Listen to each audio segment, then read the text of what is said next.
أعوذ بالله من الشيطان الرجيم. الله ولي الذين آمنوا يخرجهم من الظلمات إلى النور والذين كفروا أولياؤهم الطاغوت يخرجونهم من النور إلى الظلمات أولئك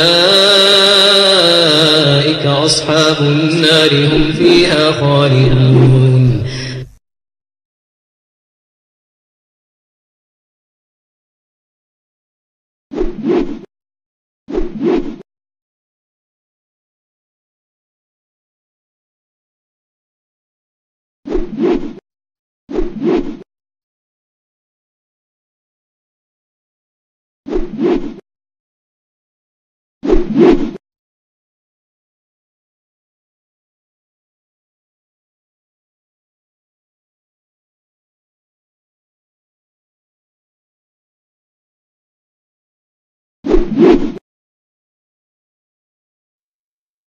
عبد الرشید صاحب تو شرائط میں 3 گھنٹے کا لکھا ہوا ہے 8:30 بجے سے 11:30 بجے کا ہونا تھا 8:30 بجے کو نہیں شروع ہو رہا تو 10 منٹ ابھی بھی رک جاتے ہیں 3 گھنٹے پورے کریں گے 12 بجے ختم ہو جائے گی تو پہلے 10 منٹ جو ہے نا ان کو دے دیں یہ اس مجلس کے منتظم ہوں گے فریقین میں سے کوئی بھی درمیان میں بولے گا یہ عبد الرشید بھائی ان کو باہر نکال دیں گے چاہے ہمارا ساتھی ہو چاہے آپ کا ساتھی ہو ایک ساتھی آپ کی طرف سے بولے گا ایک ساتھی ہماری طرف سے بولے گا درمیان میں کوئی بھی نہیں بولے گا کچھ بھی ہو جائے درمیان میں کوئی بھی نہیں بولے گا مطلب یہ ہے کہ آپ کے ساتھی آپ کو مشورہ دے سکتے ہیں آپ ان کو مشورہ دے سکتے ہیں ہلکی آواز میں ڈسٹرب کرنے والا انداز نہ ہو بس ٹھیک ہے انشاءاللہ پولائٹ پھر با اجازت بھی بول سکتا ہے کہ بھائی میں کچھ کہنا چاہ رہا ہوں اگر اس طرح 10 منٹ ہوں گے نا آپ کے آپ اپنے وقت میں کہیے گا جو بھی آپ کہیں گے آپ کو فل فلیش موقع ملا ہوا ہوگا آپ اپنے 10 منٹ میں ہی کہیں گے آپ کو جو بھی کہنا ہوگا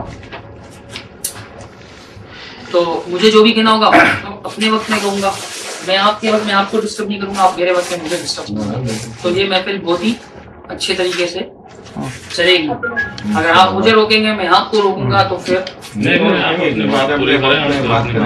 آپ پہلے کر لیں آپ پہلے کوئی مسئلہ نہیں آپ پہلے اصل میں آپ اپنا مدعا بتائیں گے تو پھر آپ دیکھیں ہمارا تو ہے نا مدعا آپ اس کا جواب دے دیں گے ہاں ضرور دیں گے آپ بھی ہمارا مدعا کو سنیں گے اور ہمارا بھی جواب دیں گے مشکل نہیں آپ بولیں بسم اللہ کریں 10 منٹ نہیں کتابوں کا فوکس لیتے رہیے ہاں کی باری میں نہیں کتابوں کا ٹھیک ہے میں پہلے لے چکا ہوں ویڈیو 10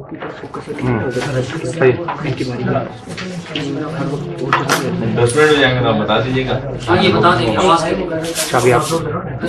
میں کتاب کی طرف تو فوکس لے سکتا ہوں نا کتابوں کو فوکس کریں تاکہ ان کی تقریر کے دوران ان کی کتابوں کی طرف رہے گا خالی بس ٹھیک ہے الحمد لله نحمده ونستعينه ونستغفره ونؤمن به ونعوذ بالله من شرور انفسنا ومن سيئات اعمالنا ومن يهدي الله فلا مضل له ومن يضلل فلا هادي له واشهد ان لا اله الا الله واشهد ان محمدا عبده ورسوله اما بعد اعوذ بالله من الشيطان الرجيم بسم الله الرحمن الرحيم قال الله تعالى انما يستجيب الذين يسمعون والموتى يقسم الله ثم إليه يرجعون. یہ سورہ انعام کی آیت نمبر 36 میں نے تلاوت کی ہے جس میں رب کائنات یہ بتا رہا ہے کہ بات یہ ہے کہ آپ کو قبول وہی کرتے ہیں جو سنتے بھی ہیں اور مردوں کو اللہ اٹھائے گا پھر اسی کی طرف لوٹ کر جائیں گے. الحمدللہ ہمارا عقیدہ یہ ہے کہ یہ جو انسان جس کے جسم میں جان ہے جب یہ نکال لی جائے گی تو یہ یوم قیامت ہی دوبارہ روح اس کے جسم میں لوٹائی جائے گی. اس سے پہلے یہ زندہ نہیں ہو سکتا, اس سے پہلے روح اس میں آ نہیں سکتی, اس سے پہلے یہ سن نہیں سکتا, اس سے پہلے یہ احساس نہیں کرتا. اور جب اس کی روح یہاں سے نکالی جائے گی تو انہی قرآن آیات کی انشاءاللہ ہم ثابت کریں گے کہ قرآن آیات کے تحت ہی اس کی روح کو جو ہے برزخ جسم دیا جاتا ہے. اور پھر وہاں پر جو ہے اس پر عذاب و راحت کا دور گزرتا ہے قیامت تک. اس سے پہلے دنیا سے اس کا کوئی کانٹیکٹ نہیں. دنیا کے اندر جو ہے اس کو کسی قسم کا عذاب نہیں. اس قبر کے اندر عرضی قبر کے اندر جو ہے اس کو کوئی عذاب نہیں, اس کو کوئی راحت نہیں, بلکہ یہ سب جو ہے مراحل وہ برزخ کے اندر ہے. اور یہ اللہ کی کتاب فرماتی ہے. تو یہ مرنے والے قیامت تک مردہ ہیں, انہیں قیامت کے دن ہی اٹھایا جائے گا.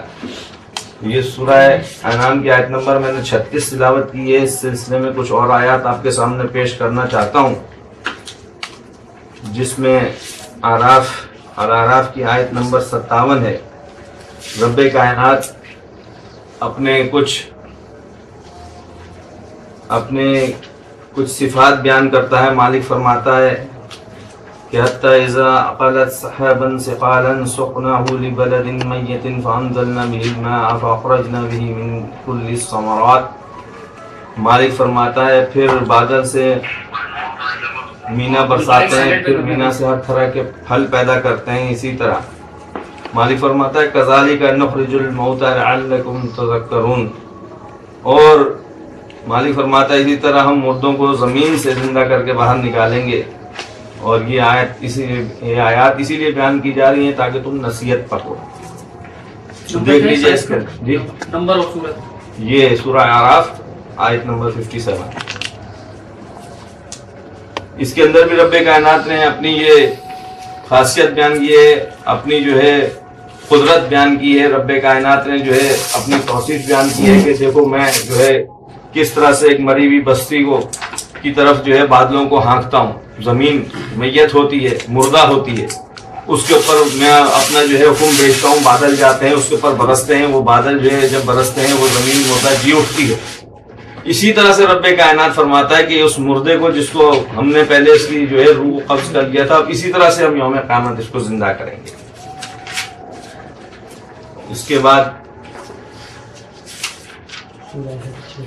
سورہ حج آیت نمبر 6-7 ہے. رب کائنات فرماتا ہے ذالک بان اللہ الحق وانہ یحیی الموتى وانہ علی کل شیء قدیر.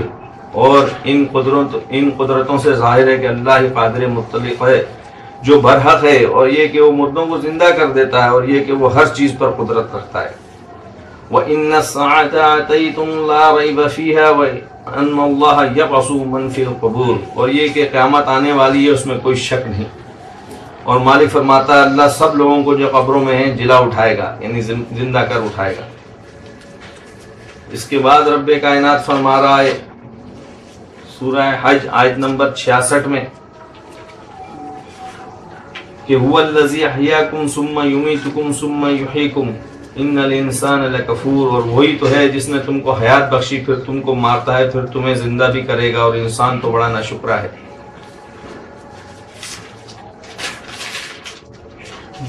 اور سورہ مومنون آیت نمبر 15-16 میں رب کائنات نے فرمایا کہ ثم انکم بعد ذلک لمیتون. اس حیات کے بعد, اس زندگی کے بعد تم کو جو ہے موت آ کر رہے گی, پھر اس کے بعد تم مر جاتے ہو. ثم انکم یوم القیامت تبعثون. اور پھر قیامت کے روز اٹھا کر کھڑے کیے جاؤ گے. سورہ روم آیت نمبر 50 میں رب کائنات فرما رہا ہے فانظر الی آثار رحمت اللہ کیف یحیی الارض بعد موتها. پھر رب کائنات نے جو ہے اپنی قدرت کی ایک نشانی بتائی ہے.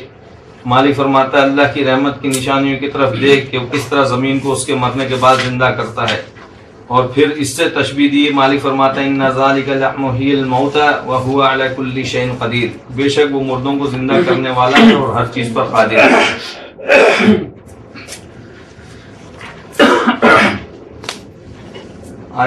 سورہ یاسین آیت نمبر 12 ہے. رب کائنات بات کو اور صاف کرتا ہے.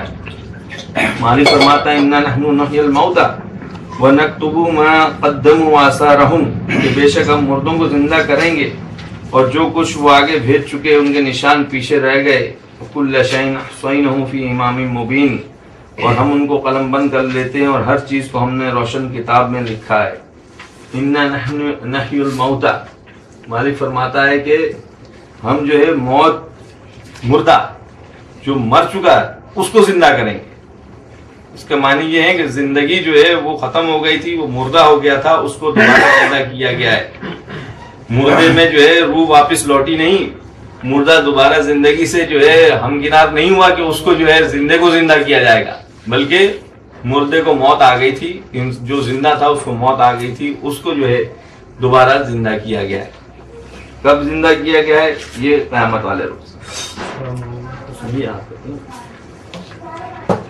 سورہ زمر آیت نمبر 42 رب کائنات فرماتا ہے اللہ یتوفی الانفس حین موتها والتي لم تمت في منامها ويمسك التي قضى عليها الموت ويرسل الاخرى الى اجل مسمى ان في ذلك لآیات لقوم يتفکرون.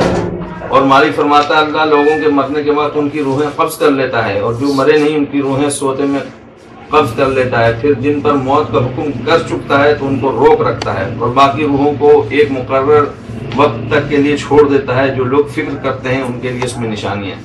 یعنی نیند کو بھی جو ہے موت کے مشابہ قرار دیا گیا، لیکن نیند اور موت میں فرق یہ ہے کہ جب موت کا وقت آ جاتا ہے تو پھر اس روح کو روک لیا جاتا ہے، وہ روح رک جاتی ہے اللہ کے ہاں، وہ پھر دوبارہ ریٹرن نہیں ہوتی، واپس نہیں جاتی اس جسم کے اندر.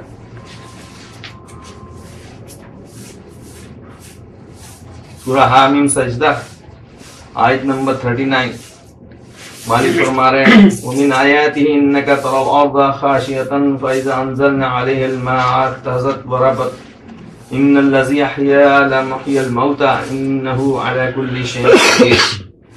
اور اے بندے یہ اسی کی قدرت کے نمونے ہیں کہ تو زمین کو دبی ہوئی یعنی خشک دیکھتا ہے، جب ہم اس پر پانی برسا دیتے ہیں تو شاداب ہو جاتی ہے اور پھولنے لگتی ہے. تو جس نے زمین کو زندہ کیا وہی مردوں کو زندہ کرنے والا ہے، بے شک وہ ہر چیز پر قادر ہے. رب کائنات نے یہاں بھی جو ہے اپنی قدرت کی مثال دی ہے کہ دیکھو ہم مردہ زمین کو زندہ کرنے والے ہیں، لہٰذا اس میں کوئی شک نہیں ہونا چاہیے کہ ہم مردوں کو کیسے زندہ کریں گے. اور اس میں بالکل واضح بات یہ آ جاتی ہے کہ اللہ تبارک و تعالیٰ مردے کو ہی دوبارہ زندہ کرے گا، بلکہ زندے کو زندہ کرے گا، قیامت سے پہلے اس کا اس سے کوئی تعلق نہیں. سورہ اعقاف آیت نمبر 33 رب کائنات فرما رہے ہیں اولم يروا ان الله الذي خلق السماوات والارض ولم يحيي بخلقهن وقادرا على ان يحيي الموتى بلى انه على كل شيء قدير. کیا انہوں نے نہیں سمجھا کہ جس اللہ نے آسمانوں اور زمین کو پیدا کیا اور ان کے پیدا کرنے سے تھکا نہیں، وہ اس بات پر بھی قادر ہے کہ مردوں کو زندہ کر دے. ہاں وہ ہر چیز پر قادر ہے. یعنی رب کائنات نے یہی بتایا ہے کہ دیکھو یہ مردہ جو ہے وہ مردہ ہے، اب اس کو کب اس کو زندہ کیا جائے گا؟ جب قیامت برپا ہو. سورہ قیامہ آیت نمبر 40 مالک کائنات فرماتا علیہ ذالک بقدر علی ان یحیی الموتى، کیا اس کو اس بات پر قدرت نہیں کہ مردوں کو دوبارہ زندہ کر دے. اب یہ وہ آیات ہیں جو رب کائنات نے ان دلائل دیے ہیں کہ جو ہے وہ مردہ کو رب کائنات زندہ کرنے پر قادر بھی ہے. اور جیسا کہ سورہ روم میں آتا ہے کہ اللہ الذی خلقکم ثم رزقکم ثم یمیتکم ثم یحییکم. مالک کائنات نے جو ہے وہ اپنی صفات بتائی ہیں کہ اللہ الذی، اللہ وہ ذات ہے کہ جس نے تمہیں پیدا کیا اور پھر پیدا کرنے کے بعد دنیا میں یوں ہی چھوڑ نہیں دیا، بلکہ تمہیں رزق بھی عطا کرتا ہے، اور رزق عطا کرتا ہے تمہاری پوری زندگی کا سامان تمہیں میسر کرتا ہے، اور اس کے بعد رب کائنات جو ہے پھر تمہیں موت دیتا ہے. اور رب کائنات پھر اپنی ایک سب سے اعلیٰ صفت بتاتا ہے کہ دیکھو اللہ کے علاوہ اگر تم کسی اور کو پوجتے ہو پکارتے ہو تو دیکھو ہماری صفت یہ ہے کہ ہم مرنے کے بعد جو ہے پھر تمہیں دوبارہ زندہ کر کے اٹھائیں گے. تو تمہارے جو بھی یہ شرکاء ہیں هل من شرکائکم من یفعل من ذلک من شیء، کہ تمہارے ساتھ جتنے بھی تم جو ہمارے ساتھ شریک ٹھہراتے ہو تو ان میں سے کوئی بھی جو ہے یہ ٹائم کر سکتا ہے.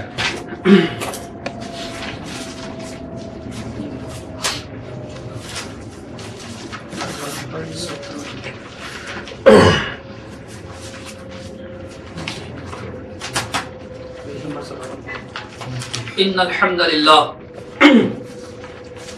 نحمده ونستعينه ونستغفره ونعوذ بالله من شرور أنفسنا ومن سيئات أعمالنا من يهده الله فلا مضل له ومن يضلل فلا هادي له أشهد أن لا إله إلا الله وحده لا شريك له وأشهد أن محمدا عبده ورسوله أما بعد فإن خير الحديث كتاب الله وخير الهدي هدي محمد صلى الله عليه وسلم شر الأمور محدثاتها إن كل محدثة بدعة وكل بدعة ضلالة وكل ضلالة في النار. اللهم صل على محمد وعلى آل محمد كما صليت على إبراهيم وعلى آل إبراهيم إنك حميد مجيد. اللهم بارك على محمد وعلى آل محمد كما باركت على إبراهيم وعلى آل إبراهيم إنك حميد مجيد. رب اشرح لي صدري ويسر لي أمري واحلل عقدة من لساني يفقهوا قولي. یا ربی لک الحمد کما ينبغي لجلال وجهك وعظیم سلطانك یا حی یا قیوم برحمتك نستغیث یا حی یا قیوم برحمتك نستغیث اصلح لي شأني كله ولا تكلني إلى نفسي طرفة عين أبدا. وبعد اعوذ بالله السميع العليم من الشيطان الرجيم بسم الله الرحمن الرحيم.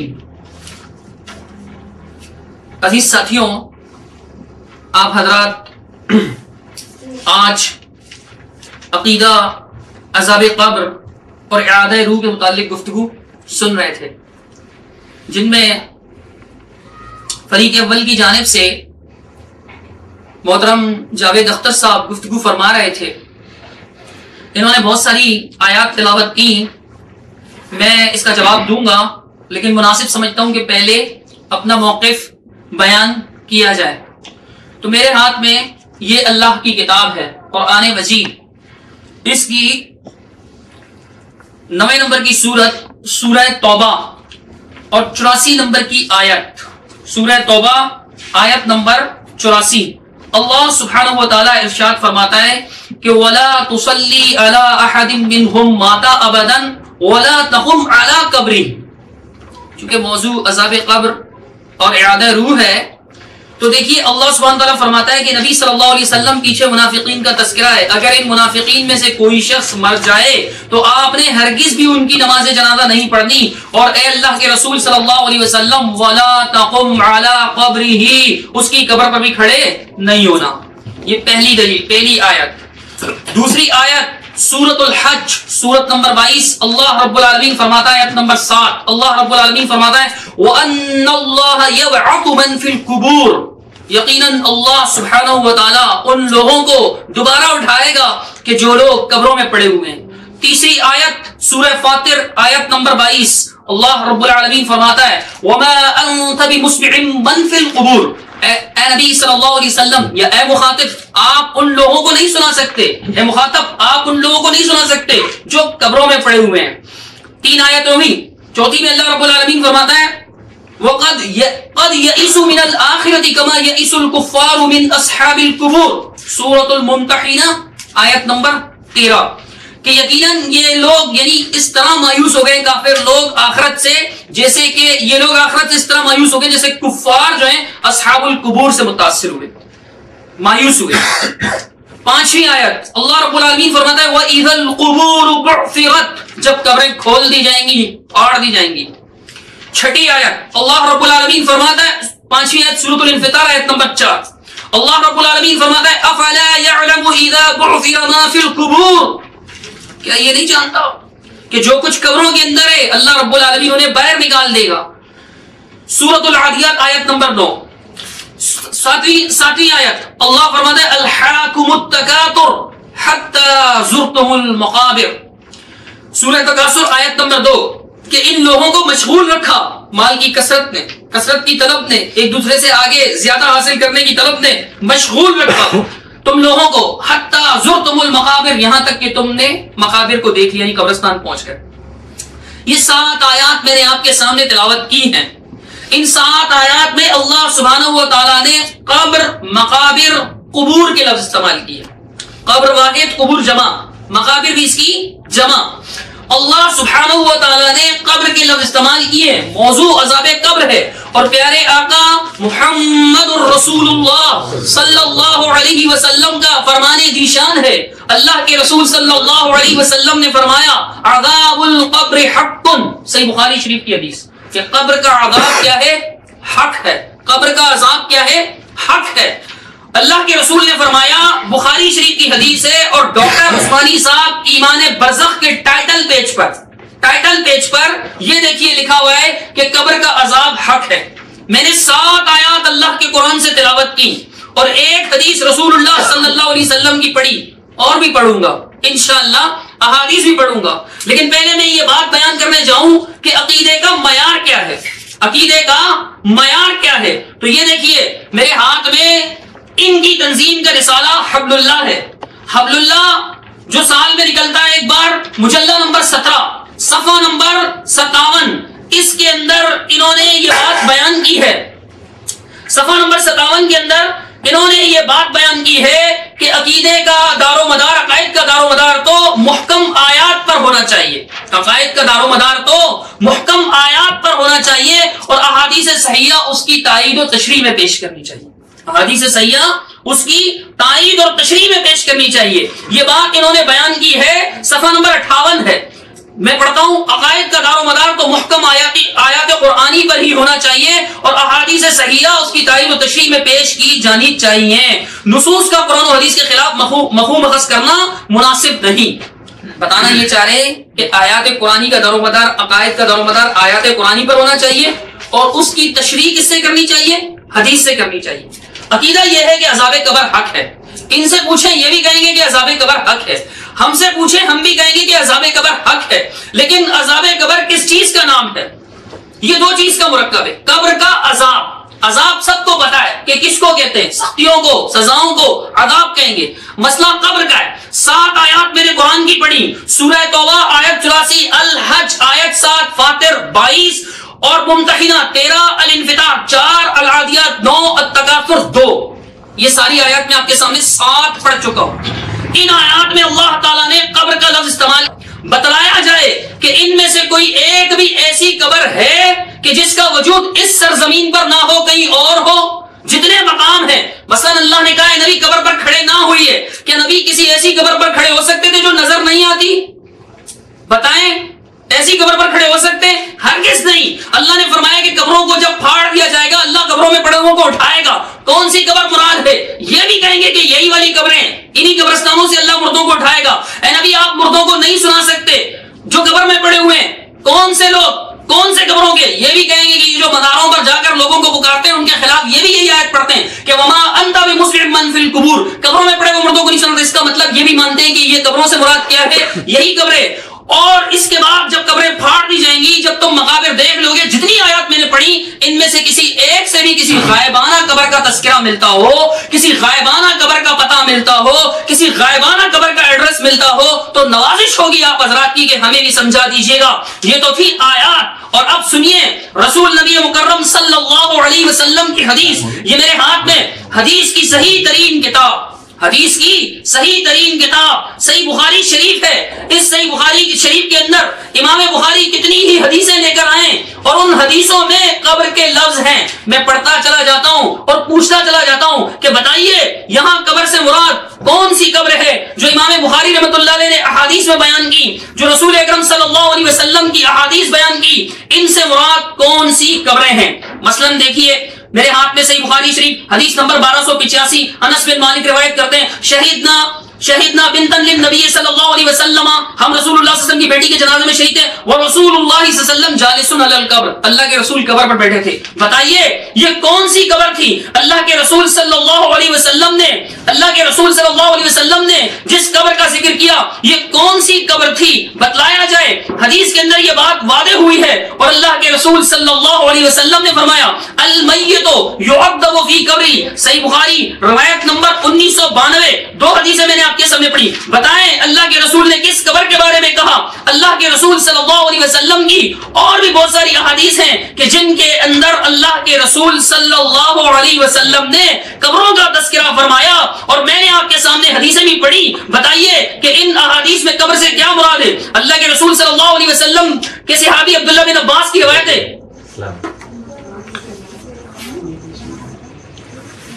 اعوذ باللہ من الشیطان الرجیم بسم اللہ الرحمن الرحیم. میرے محترم بھائی صدیق رضا صاحب نے جو ہے قرآن کی 7 آیات پیش کریں، بخاری کی حدیث پیش کریں، جس کے اندر وہ فرماتے ہیں کہ یہ جو ہے قبر کا ذکر ہے. قبر کا ذکر کیا گیا کہ یہ جو قبر ہے یہی دنیاوی قبر ہے. پہلی آیت جو انہوں نے سورہ توبہ کی پڑھی تو اس کے اندر اللہ تبارک و تعالیٰ نے نبی علیہ السلام کو منع فرمایا کہ تم جو ہے وہ مشرکین اللہ کے دشمنوں کی قبر پر کھڑے نہ ہوگے، صلاۃ نہ پڑھو گے، مغفرت نہ کرو گے. دوسری آیت جو انہوں نے پڑھی کہ وما انت مسمی من فی القبور، سورہ فاتر کی آیت نمبر 22، جس میں اللہ تعالیٰ بتا رہا ہے کہ تم جو ہے قبروں کے اندر جو مدفون لوگ ہیں ان کو سنا نہیں سکتے.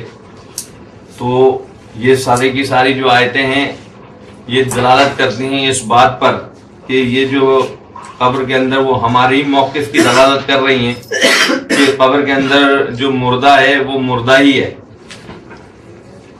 سورہ نمل آیت نمبر 80 ہے، اللہ فرما رہا ہے انک لا تسمیع الموتى، تم جو ہے مردے کو نہیں سنا سکتے. تو یہ مردے کو نہیں سنا سکنے کی نفی جو آئی ہے اس سے مراد تو یہی ہے کہ یہ قبر کے اندر جو بھی دفنا دیا گیا ہے اب یہ مردہ ہے، یہ تو سن نہیں سکتا، یہ قیامت سے پہلے شعور نہیں رکھتا. تم اس کے سامنے آ کے اپنی گفتائیں بیان کر رہے ہو، تم جو ہے اس کو داتائی، دستگیری، مشکل کشائی، حاجت روائی کے مقام پر فائز کر رہے ہو. تو یہ جو ہے یہ لاشعور ڈھانچہ ہے. جیسے بخاری کی حدیث میں آتا ہے اللہ کے نبی صلی اللہ علیہ وسلم نے فرمایا کہ کل ابن آدم یا کلوت قراب، کہ آدم کے ہر بچے کو جو ہے مٹی کھا جاتی ہے.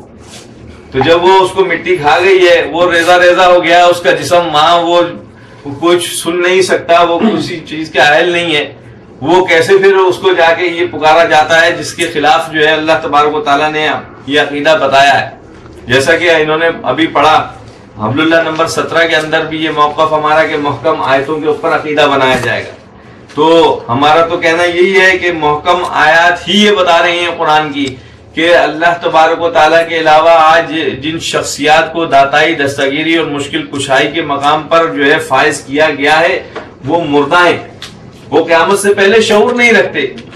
لاکھ جا کے کوئی انسان ان کو پکارتا رہے یا غوث مدد یا رسول مدد یا علی مدد یا رسول مدد، یہ سب کے سب جو ہے مشرکانہ نعرے ہیں، یہ سب کے سب باطل پکارے ہیں. لہذا ہم تو جو ہے یہی عقیدہ رکھتے ہیں کہ یہ تو جو ہے قبر کی بات جہاں تک آئی ہے تو قبر ظاہر ہے کہ یہ انسانی جسم جب یہ مردہ ہو جاتا ہے تو پھر اس کو کہیں جو ہے رکھنے کی جگہ ہونی چاہیے. جیسے کہ لاش جو ہے وہ اس کو ایک جھولے میں رکھ دیتے ہیں، ہندو اس کو جلا ڈالتے ہیں، اس طرح سے جو ہے نہیں، بلکہ اللہ کے نبی صلی اللہ علیہ وسلم نے اس کا طریقہ یہ بتایا کہ اس کو جو ہے مردے کو دفنا دیا جائے. وہ زمین پر پڑا نہیں رہے گا بلکہ وہ جب گل سڑ جائیں گی اس کی ہڈیاں تو وہ زمین کے اندر جو ہے مٹی کے اندر مٹی ہو جائے. اب اگر کوئی اس کو پکارتا ہے جا کے، اس سے جو ہے یہ عقیدہ رکھتا ہے کہ ہماری بگڑی بنائے گا، تو اس کے لیے یہ آیات نازل کی گئی ہیں کہ انک لا تسمیع الموتى وما انت مسمیع من فی القبور، کہ نہ تم جو ہے مردے کو سنا سکتے ہو، نہ ہی یہ مردہ تمہاری بگڑی بنانے پر قادر ہے، نہ ہی جو ہے تمہاری پکاریں سنتا ہے. بلکہ سورہ حج میں تو اللہ تبارک و تعالیٰ نے اس بات کو بہت ہی واضح انداز سے بیان کیا ہے کہ ان الذین تدعون من دون اللہ لن یخلقوا ذبابا ولو اجتمعوا لہ. مالک فرماتا ہے کہ اللہ کو چھوڑ کر تم جن جن کو پکارتے ہو وہ سارے کے سارے اگر جمع ہو جائیں تو ایک مکھی پیدا نہیں کر سکتے، اور مکھی پیدا کرنا تو دور کی بات ہے. ان یسلبھم الذباب شیئا لا یستنقذوہ منہ، کہ یہ مکھی تو پیدا کرنا دور کی بات ہے، یہ مکھی اگر ان کے چڑھاووں سے، نذرانوں سے اگر ایک جو ہے ذرہ ان کا جو چڑھاوا چڑھایا جاتا ہے اس کا ذرہ لے کر اڑ جائے تو یہ اس سے وہ نہیں چھڑا سکتے. ضعف الطالب والمطلوب، مالک فرماتا ہے یہ مانگنے والا بھی کمزور ہے اور جس سے مانگا جا رہا ہے وہ تو ہے ہی کمزور مردہ ہے. ما قدر اللہ حق قدرہ، تم نے اللہ کا وہ قدر نہیں کیا جو اس کا حق تھا. ان اللہ لقوی عزیز، بے شک اللہ غالب ہے اور جو ہے قوت والا ہے. تو یہی ہمارا عقیدہ ہے کہ اس قبر کے اندر جو مردہ ہے وہ قیامت سے پہلے شعور نہیں رکھتا اور قیامت سے پہلے سن نہیں سکتا.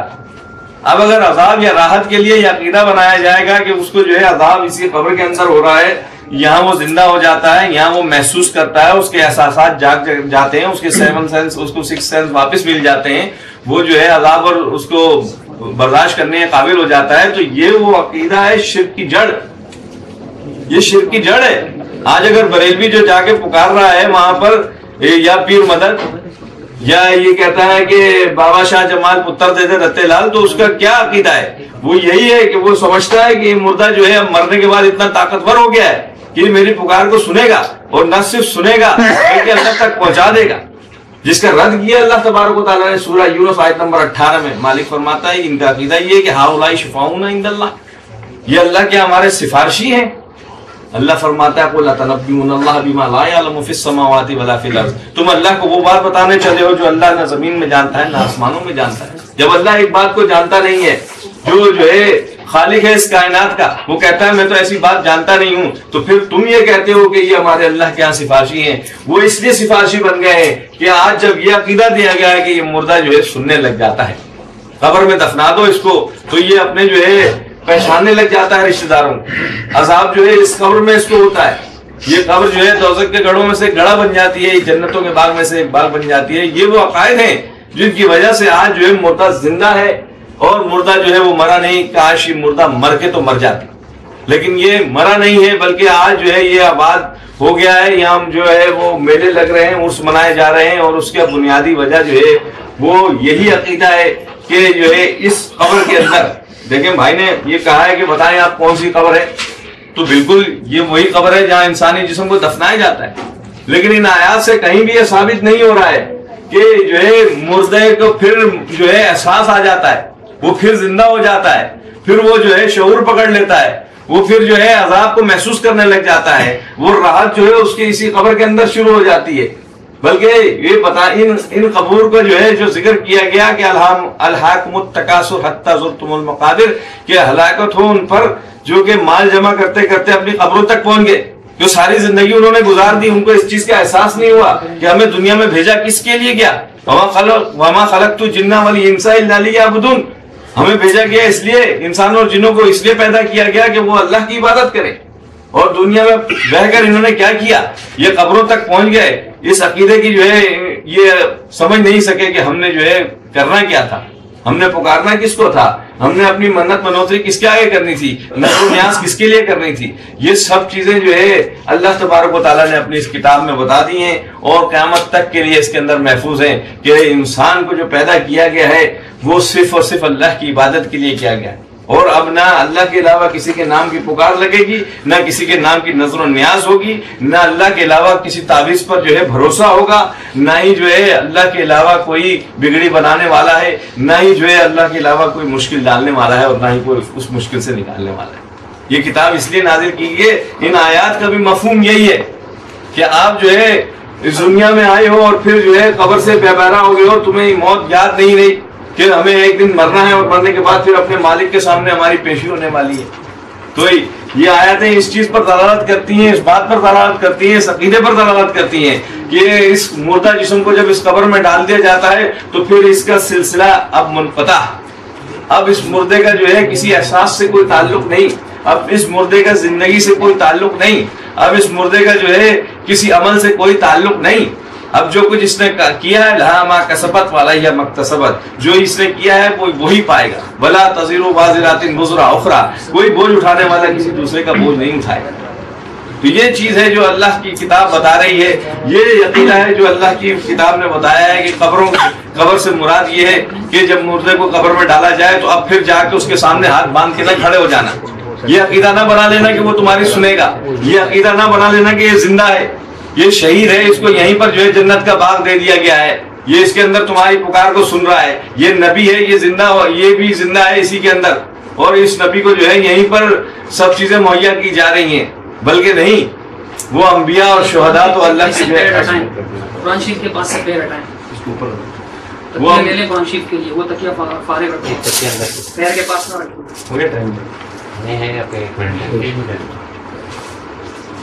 تو اب اس مردہ کے سامنے جو ہے اس طرح سے تم اپنی بتائیں فریادیں نہ سنانا، بلکہ یہ مردہ جو ہے اب ہمیشہ ہمیشہ کے لیے اس شعور سے عاری ہو چکا ہے، اس کا اب کوئی تعلق نہیں، یہ قیامت کو ہی دوبارہ زندہ کیا جائے گا۔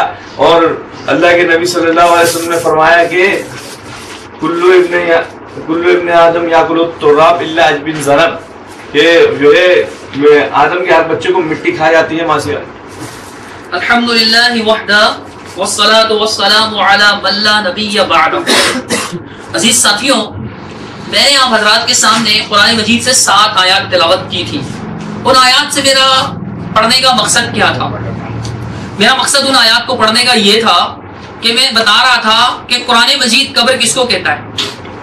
تو یہ بھائی کہتے ہیں کہ انہوں نے جو آیات پڑھی ہیں، ان آیات میں قبور سے مراد یہی قبور ہیں، ان کی گفتگو ریکارڈ ہو رہی ہے کہ یہی قبریں ہیں، قبریں تو یہی ہیں، یہی قبریں۔ اور میں بھی یہی ثابت کروانا چاہ رہا تھا کہ قرآن جن کو قبر کہتا ہے، قرآن مجید جن کو قبر کہتا ہے، اب قرآن اور حدیث کا باہمی گہرا تعلق ہے، قرآن و حدیث کا گہرا تعلق ہے۔ اب ہم نے فی الوقت صرف اس لفظ کو سمجھنا تھا کہ قبر کہتے کس کو ہیں، کیونکہ نبی نے کیا فرمایا؟ قبر کا عذاب۔ اس کی مثال سنیے، اگر کوئی کہے جیل کا عذاب، کیا جیل کا عذاب گھر میں ہوتا ہے؟ بولیے، کہ جیل کا عذاب گھر میں ہوتا ہے؟ اگر کوئی کہے ٹارچر سیل کا عذاب، اب کہے ٹارچر سیل جو ہے وہ جناب وزیر اعظم ہاؤس میں ہوتا ہے، وہ بادشاہ کے تاج محل میں ہوتا ہے، شاہی محل میں ہوتا ہے۔ تو آپ کہیں گے ایک طرف تو آپ کہہ رہے ہیں ٹارچر سیل کا عذاب، دوسری طرف آپ کہہ رہے ہیں کہ جناب والا جیل کا عذاب، اور آپ عذاب دے رہے ہیں شاہی محل میں، پرائم منسٹر ہاؤس میں یا گھر میں۔